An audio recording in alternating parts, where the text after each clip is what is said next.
कधी कधी वर्णन करता श्रेष्ठ असतो महाराज, आणि कधी कधी वर्णविषय कनिष्ठ असतो, आणि कधी कधी वर्णविषय श्रेष्ठ असतो आणि वर्णन करता कनिष्ठ असतो.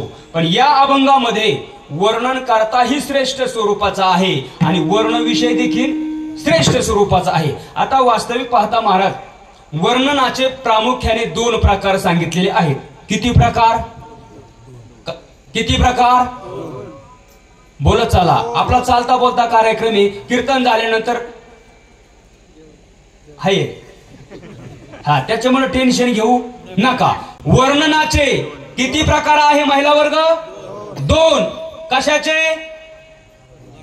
वर्णाचे. वर्णाचे वर्णाचे पण 2चे. कोणते कोणते? एक आंधळ वरण आणि दुसरं डोळस वरण. आता आंधळ वरण डोळस वरण म्हणजे काय? पात्रावर वाढल्यानंतर जिथं टाकलं तिथंच थांबून राहतं, त्याला दुसरीकडे जायला दिसत नाही, त्याला काय म्हणतात? आंधळ वरण. आणि वाढल्यानंतर वाढणाऱ्याच्याच पाठीमागं धुम ठोकतं, त्याला काय म्हणतात? डोळस वरण. पण आपल्याला वर्णाचे नाही, मग वर्णनाचे प्रकार बघायचे आहे. मग वर्णनाचे 2 प्रकार कोणते कोणते? पहिलं आहे भावनानिष्ठ स्वरूपाचं वर्णन आणि दुसरं आहे वस्तुनिष्ठ स्वरूपाचं वर्णन. आता भावनानिष्ठ आणि वस्तुनिष्ठ याच्यामध्ये काय फरक आहे? कशाला म्हणतात भावनानिष्ठ वर्णन? तर ऐका. मोहापोटी प्रेमापोटी केल्या जातं त्याला काय म्हणतात दादा? भावनानिष्ठ वर्णन. उदाहरणार्थ सासूबाई जावयाचं वर्णन करते, त्या वर्णनाला भावनानिष्ठ वर्णन म्हणतात. कारण त्याला काही तथ्य, कारण नाकताला मोती ठेवी गहाण, पण राखी जावयाचा. काय झालं महाराज? 4-5 सासा एकत्र बसल्या आणि एक सासूबाई म्हणली, अगं माझे जावई ना एवढे श्रीमंत आणि एवढे उदार आहेत, एवढे श्रीमंत आणि एवढे उदार आहेत, सकाळपासून तर संध्याकाळपर्यंत अन्नक्षेत्र मांडले म्हटली.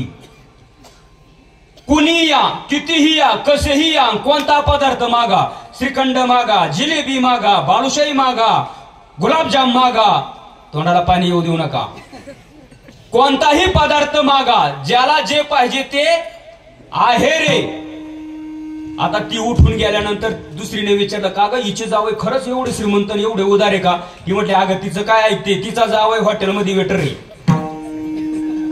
आता वेटर आहे म्हटल्यानंतर त्याचं काम काय बाबा? जे मागितलं ते द्यायचं. मग याला उदाहरण श्रीमंत म्हणतात का? म्हणजे हे मोहापोटी प्रेमापोटी लालसेपोटी केल्या जातं, त्याला भावनानिष्ठ वर्णन म्हणतात. पण जशी वस्तुस्थिती आहे त्या वस्तुस्थितीप्रमाणे केल्या जातं त्याला मात्र वस्तुनिष्ठ वर्णन असं म्हणतात.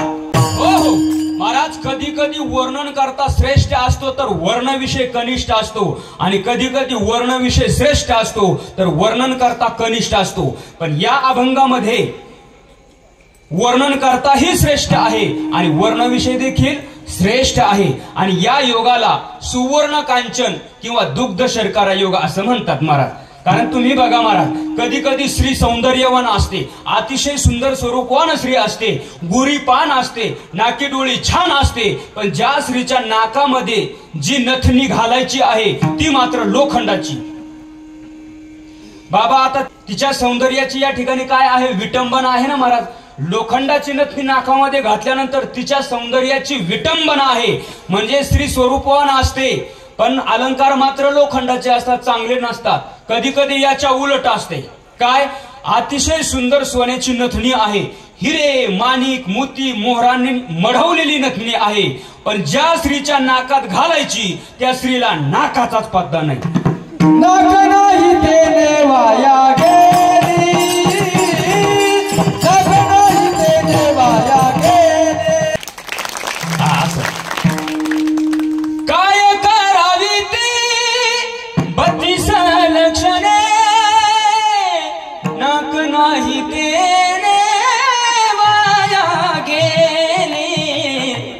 काय करावी ती 32 लक्षणे आणि नाक नाही देणे वाया गेली. काय म्हटले नाथ महाराज? नाथ महाराज म्हणतात सोन्याची नथनी आहे पण नाकाचाच पत्ता नाही, नाकावर म्हशीनं पाय दिला. काय उपयोग त्या नाकाचा? म्हणजे आता या ठिकाणी त्या सोन्याच्या नथनीची विटंबना आहे. म्हणजे बघा, कधी कधी अलंकार चांगले असतात तर स्वरूपवान स्त्री नसते, कुरूप असते, आणि कधी कधी स्त्री सुंदर असते तर अलंकार मात्र चांगले नसतात. पण असा क्वचितच योग येतो, स्त्री स्वरूपवान आहे, नाकी डोळी छान आहे, गोरी गोरी पान आहे, आणि अशा सुंदर स्वरूपवान स्त्रीच्या अंगावरती जर अलंकार सोन्याचे घातले, ज्ञानोबाऱ्या बोलतात अंग गोरे आणि तरुणे वरी लेले आहे लेणे. ज्ञानोबाऱ्या बोलले अंग गोरा आहे, तरुण आहे, आणि अशा स्वरूपवान अंगावर अलंकार जर सोन्याचे घातले तर इथं कोणाची शोभा कोण आहे? इथं अलंकारिले कवन कवने. ज्ञानोबाऱ्या बोले इथं कोणाचा अलंकार कोण आहे? तर याचं उत्तर आहे, जसा स्त्रीचा अलंकार अलंकार आहे तसा अलंकाराचाही अलंकार ती स्त्री आहे. कारण इथं एकामेकाची शोभा एकामेकाला आहे. शोभविले येरा म्हणजे इथं एकामेकाची शोभा एकामेकाला आहे. म्हणजे हा जो योग आहे ना, याला काय म्हणतात? सुवर्ण कांचन किंवा दुग्ध शर्करा योग असं म्हणतात.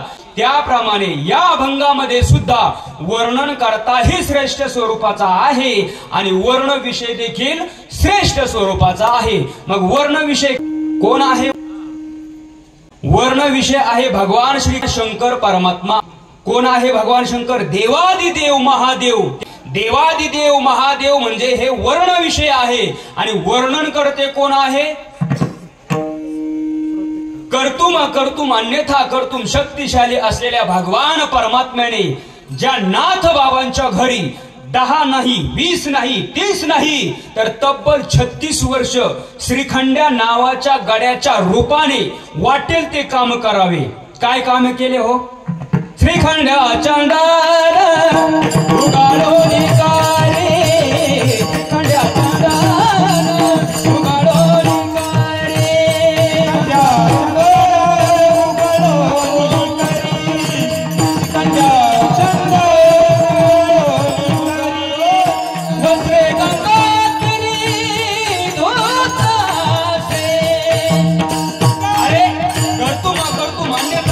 शक्तिशाली असलेल्या भगवान परमात्म्याने आमच्या नाथ बाबांच्या घरी 10 नाही 20 नाही 30 नाही तर तब्बल 36 वर्ष एका श्रीखंड्या नावाच्या गाड्याच्या रूपाने वाटेलचे काम करावे. महाराज काय काय काम केले हो? नाथ महाराजांच्या घरी भगवान परमात्म्याने कपडे धुण्याचं काम केलं, चंदन उघडून देण्याचं काम केलं, कपडे वाळत घालण्याचं काम केलं, किंवा कावडीने पाणी ज्या घरी चक्र पाणी वाहे अनन्य भक्ती भावे निळावंदित असे पाय,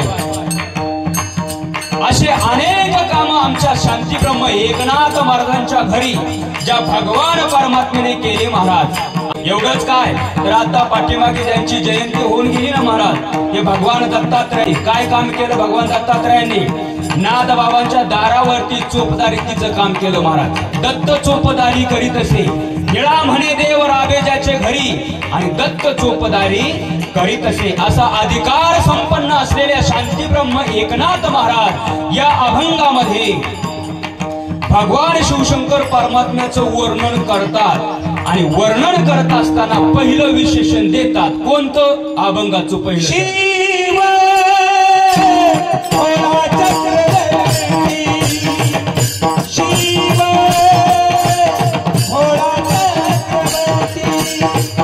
शिव शिव